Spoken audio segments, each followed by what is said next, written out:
造纸树用的原料就是它的树皮，它就是构树，也叫楚树、假杨梅等，是桑科构属的落叶乔木。构树可以说全身都是宝，它的树皮纤维素含量高，是高档纸型的主要原料。它的嫩叶也是优质的牛、羊、猪饲料，它的成熟果实就是有名的楚石子了。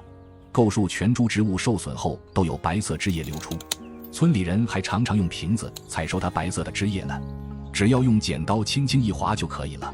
你那里还有构树吗？